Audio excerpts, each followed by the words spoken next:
benefits and some of the problems. But on an occasion like this, I always like to start by stressing the importance of pensions. And I know others might have, but I would think that I would really be wrong if I didn't do it. And I just quote some of the things that were said by other speakers. Like one, you have about 20 to 25 years to live on average after you retire.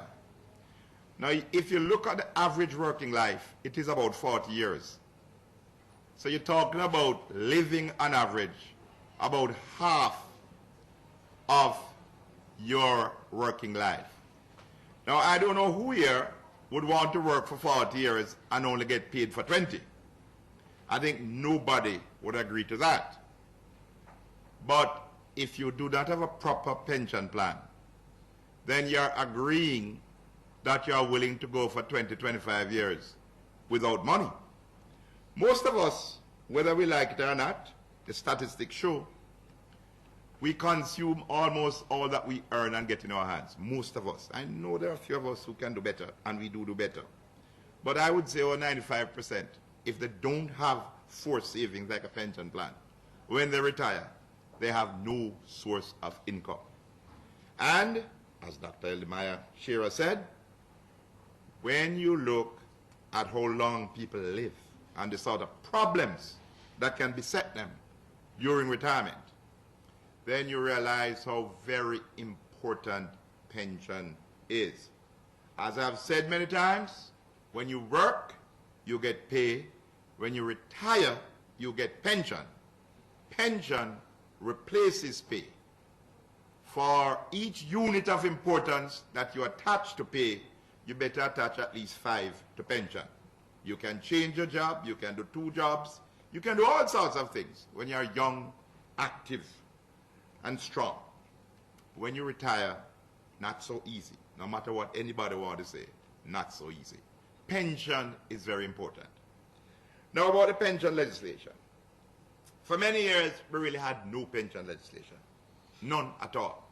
All that we had was a part of the Act, the Income Tax Act, which really spoke about the tax relief on contributions and the tax relief and pension benefits. That's really what it spoke about. They didn't really talk about governing pension schemes. A lot of bad things happened. Plenty bad things with pension schemes. And I remember, I think it was late 70s, when they had this big investigation. I myself attended some of the sittings, was young in the business at the time, and it was agreed, the government commissioned that investigation. It was agreed that, look, there must be a Pensions Act. So you're talking about from 1978, and the Act came into being 2004. Now that's about 26 years. 26. After it was agreed that there should be an act. It took 26 years. And it was an emergency. But having said that, I would want to say that the act was well needed. A lot of us believe that we should live like people used to live in the Wild West. No laws, no restrictions, no shackles. But I can tell you that the pension sector needed some shackles. And I think the act came in to mainly promote good governance. And believe you me, what I'm not going to talk about is some of the things that happened before the act and some that have happened and what has happened since the act, to show you how things have gone. Well, I would like to start out with the trustees. The trustees are the people who are legally responsible for the operations of the pension plan. Before the act, I met many trustees of pension plans who didn't even know that they were trustees of pension plans. All right? They didn't even know that they were trustees. Now here you have a vehicle which is supposed to be managed in such a way that when you retire and you start getting your pay, then that vehicle will start to provide your income until you die. And the people who are supposed to be in charge of it, some of them didn't even know. That can't happen under the Act. Since the Act, what has happened? Many people who were trustees before have resigned and said they don't want to be trustees, right?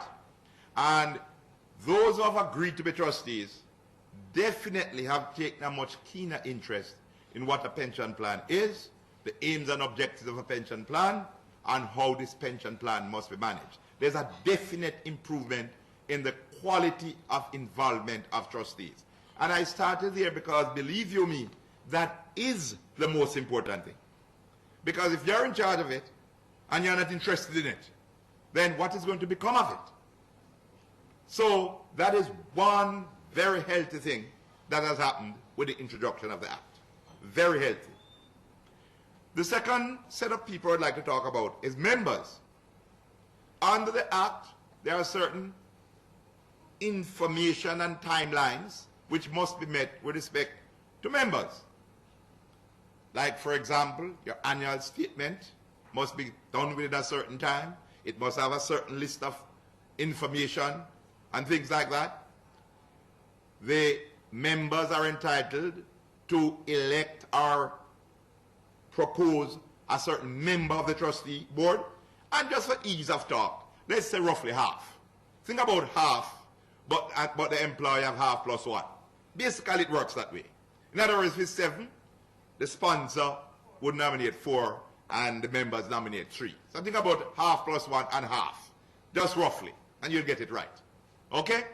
Now, that is very important, because what has happened there is that the members now realize that they have a definite legal reason to be on the board, and I think that the members have become, the member representatives on the board have become much more active, much more assertive, because they are there by law. What you start before?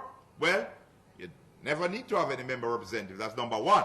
And number two, even if you did, the member representative was there at the, what should I say, the pleasure of the employer, which means that what would that member do?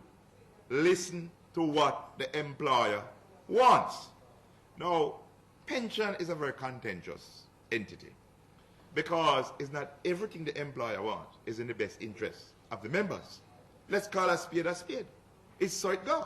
So if I don't tell you and nobody else don't tell you, that does not change the true value of the statement. It remains invariant under who say it or who don't say it. The truth value is the truth value. So that again is a very good thing that has happened under the Act. Things like who can invest your money for you. At first, you could give it to anybody you want. No, you can't. The investment managers have to be approved and licensed by the Financial Services Commission, and they are supervised by the Financial Services Commission.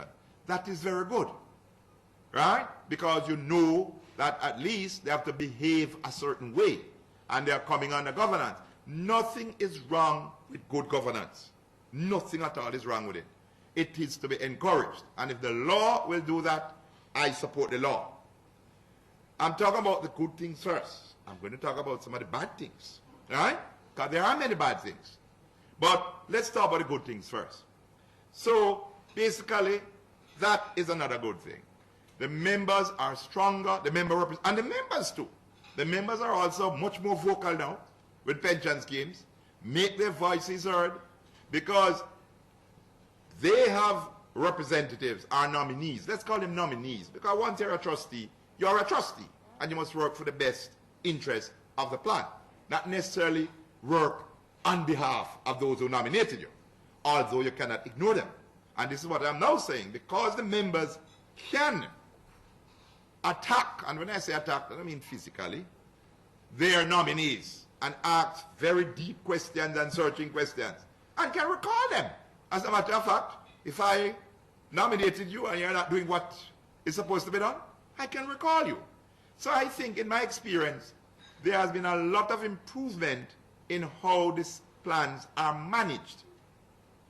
The other thing I would say that is very important is the information and knowledge which members need, which trustees need, in order for pension plan